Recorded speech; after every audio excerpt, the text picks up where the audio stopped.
നമസ്കാരം. രാമനവമി ദിനത്തിൽ അയോധ്യ രാമക്ഷേത്രത്തിൽ സൂര്യതിലകം നെറ്റിയിലണിഞ്ഞ ബാലകരാമൻ. ആയിരക്കണക്കിന് വിശ്വാസികളാണ് ഈ അത്യപൂർവ ദർശനത്തിനായി ഈ ദിവസം ക്ഷേത്രത്തിലെത്തിയത്. ഏകദേശം 4 മിനിറ്റോളമാണ് സൂര്യാഭിഷേകം നീണ്ടുനിന്നത്. കൃത്യം 12:15 മുതൽ 12:19 വരെയാണ് സൂര്യതിലകം രാമവിഗ്രഹത്തിൽ പതിഞ്ഞു. 7.5 സെന്റിമീറ്റർ വ്യാസത്തിൽ ഒരു തിലകം പോലെ സൂര്യകിരണങ്ങൾ രാംലല്ലയുടെ നെറ്റിയിൽ പതിച്ചു.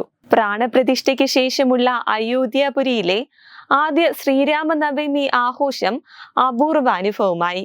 ക്ഷേത്രത്തിന്റെ ശ്രീകോവിലേക്ക് സൂര്യരശ്മികൾ നേരിട്ട് പതിക്കാത്തതിനാൽ കണ്ണാടിയിലൂടെ രാമന്റെ നെറ്റിയിലേക്ക് സൂര്യതിലകം എത്തിക്കുകയായിരുന്നു. റൂർക്കിയിലെ സെൻട്രൽ ബിൽഡിംഗ് റിസർച്ച് ഇൻസ്റ്റിറ്റ്യൂട്ടിലെ ശാസ്ത്രജ്ഞരും ഇന്ത്യൻ ഇൻസ്റ്റിറ്റ്യൂട്ട് ഓഫ് ആസ്ട്രോഫിസിക്സും ചേർന്നാണ് ഇത് ചെയ്തത്. സൂര്യരശ്മികൾ ആദ്യം ക്ഷേത്രത്തിന്റെ മുകൾ നിലയിലുള്ള കണ്ണാടിയിൽ പതിച്ചു. തുടർന്ന് അവിടെ നിന്ന് 3 ലെൻസുകളുടെ സഹായത്തോടെ 2ാം നിലയിലുള്ള മറ്റൊരു കണ്ണാടിയിലേക്ക് പതിപ്പിച്ചു. ഇതിനുശേഷമാണ് രാമന്റെ വിഗ്രഹത്തിലേക്ക് സൂര്യകിരണങ്ങളെ പ്രതിഫലിപ്പിച്ചത്. ചൈത്ര നവരാത്രിയുടെ 9ാമത്തെ ദിനമാണ് രാമനവമി, രാമൻ ജനിച്ച നാൾ. വൻ ഭക്തജന തിരക്കാണ് രാമജന്മഭൂമിയിൽ അനുഭവപ്പെടുന്നത്. ഇന്ന് 24 മണിക്കൂറും ക്ഷേത്രം തുറന്നിരിക്കും. ചടങ്ങുകൾ എല്ലാവർക്കും ദർശിക്കാനായി 150 LED സ്ക്രീനുകൾ ക്ഷേത്രത്തിൽ ഒരുക്കിയിട്ടുണ്ട്.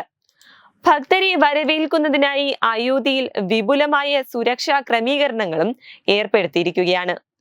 കടുത്ത വെയിലിനെ മറികടന്ന് ഭക്തരുടെ സഞ്ചാരം സുഗമമാക്കുന്നതിനായി പ്രദേശത്ത് എല്ലായിടത്തും ചുവന്ന പരവതാനി വിരിച്ചിട്ടുമുണ്ട്. 1,11,111 കിലോ ലഡു പ്രസാദമായി വിതരണം ചെയ്യും. രാംലല്ലയുടെ നവമി ആഘോഷത്തിന് പ്രധാനമന്ത്രി നരേന്ദ്രമോദിയും ആശംസകൾ നേർന്നു. ഏറെ സന്തോഷിക്കുന്നു. രാജ്യത്തെ ലക്ഷക്കണക്കിന് ആളുകളെ പോലെ തനിക്കും പ്രാണപ്രതിഷ്ഠയ്ക്ക് സാക്ഷിയാകാൻ സാധിച്ചു.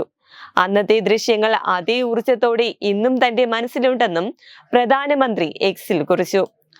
രാമനവമി ആഘോഷിക്കാൻ ശ്രീരാമ ജന്മഭൂമിയിൽ പ്രത്യേക ക്ഷണിതാവായി ശില്പി അരുൺ യോഗിരാജും കുടുംബവും എത്തിയിരുന്നു. വെബ് ഡെസ്ക് തത്തുമൈ ന്യൂസ്.